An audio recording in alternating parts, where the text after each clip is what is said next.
అందరికీ నమస్కారం. Pyramid master అందరికీ ప్రణామాలు. ప్రతిసారి మనం ఎన్నో విషయాలు తెలుసుకుంటూనే ఉన్నాం. ఈరోజు ధర్మదేవత గురించి తెలుసుకుందాం.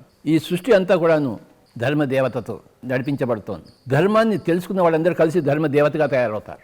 అధర్మాన్ని కొంతవరకు సహించడం కూడా ఒక ధర్మం కనుక అధర్మాన్ని సహిస్తుంది ధర్మము, అధర్మాన్ని భరిస్తుంది ధర్మము, చివరికి అధర్మాన్ని సవరిస్తుంది ధర్మము, చివరికి ఆ ధర్మము అధర్మాన్ని ధర్మంగా పరిమారుస్తుంది. గుర్తుంచుకోండి, ధర్మదేవత అధర్మాన్ని సహిస్తుంది, అధర్మాన్ని వెంటనే తిరస్కరించదు.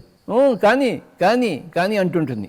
నువ్వు ఎంత చేస్తావు అంత చెయ్యి, కానీ ఒక లిమిట్ తర్వాత ఆ ధర్మదేవత ఏం చేస్తుందంటే చాలు, ఇక చాలు, నీకు శిక్షణ తప్పదు, నువ్వు లయ తప్పుతున్నావు, నువ్వు అతి అధర్మంలో ఉన్నావు కనుక స్టాప్ అంటుంది. ధర్మదేవత తన కాలు పెడుతుంది అక్కడ. ఈ ధర్మదేవత గురించి చక్కటి శ్లోకాలు ఉన్నాయి భగవద్గీతలో.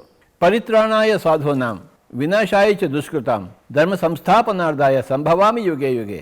ధర్మదేవత అంటోంది పరిత్రాణాయ సాధూనాం, సాధువులను రక్షించడం కోసము, వినాశాయ చ దుష్కృతాం, ఈ దుష్టులను శిక్షించడం కోసము, వాటికి వాళ్ళ నాశనం చూపించడం కోసము నేను అప్పుడప్పుడు వస్తూనే ఉంటాను, ప్రతి యుగంలోనూ వస్తుంటాను అంటుంది ధర్మదేవత.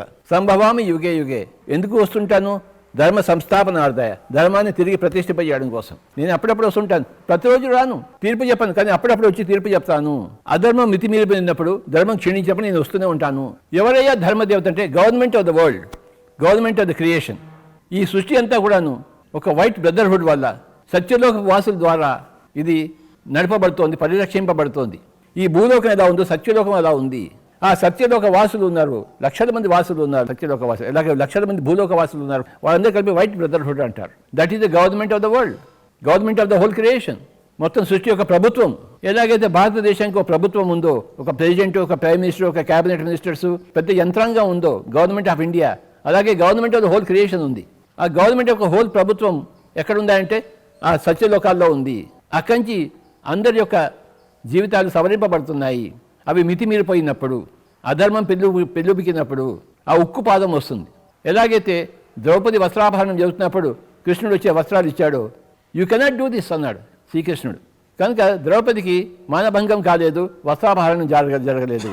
అలాగే ప్రహ్లాదుడిని హిరణ్యకశిపుడు సొంత తండ్రి సొంత కొడుకుని నానా హింస పెడుతుంటే స్తంభం నుంచి బయటకు వచ్చేశాడు. ఎవరు వచ్చారు? Representative of the government of the whole universe, Narasimhaswamy వచ్చేశాడు. భూమండలంలో కూడాను ఎక్కడ చూసినా మాంసము, జంతువులను చంపడము, నరకడము, రామచంద్ర. ఇలాంటి పరిస్థితుల్లో ఎప్పుడో ధర్మదేవత వస్తుంది అని మనం విన్నాం పుస్తకాల్లో. చివరికి 2020 సంవత్సరం వచ్చింది ధర్మదేవత కరోనా రూపంలో.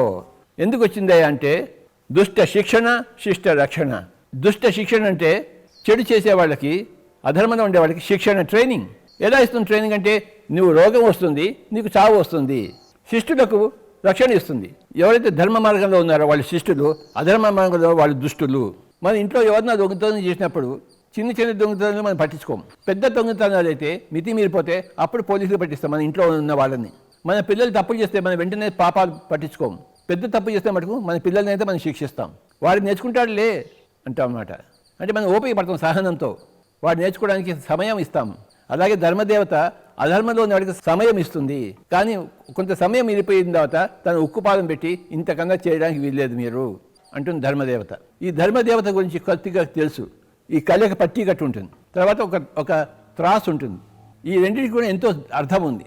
కళ్ళకి పట్టీ కట్టడం అంటే అయ్యా నాయన ఈ ఫిజికల్ బాడీకి, ఈ ఫిజికల్ సెన్సెస్కి సంబంధించింది కాదు ధర్మము. మూడో కన్నుతో చూసేదే ధర్మము.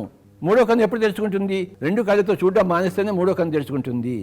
కనుక ధర్మం అనేది ఈ 2 నయనాలతో, చర్మచక్షులతో తెలియబడదు, దివ్య చక్షుతో తెలియబడుతుంది అని చెప్పడం కోసమే ధర్మదేవతకి కళ్ళ మీద పట్టి ఉంటుంది. అలాగే త్రాసు ఉంది. ఆ త్రాసులో ఏముంటుంది? నువ్వు ఎంత ధర్మం చేసావు, ఎంత అధర్మం చేసావు, ఎంత మంచి పనులు చేసావు, ఎంత చెడు పనులు చేసావు, దాన్ని బట్టే నీకు తీర్పు ఉంటుంది. నువ్వు ఎంత దుష్టంగా ఉన్నావో అంత నీకు శిక్షణ వస్తుంది, ఎంత నువ్వు శిష్టంగా ఉన్నావో అంత నీకు రక్షణ వస్తుంది, వచ్చి తీరుతుంది. Thank you very much.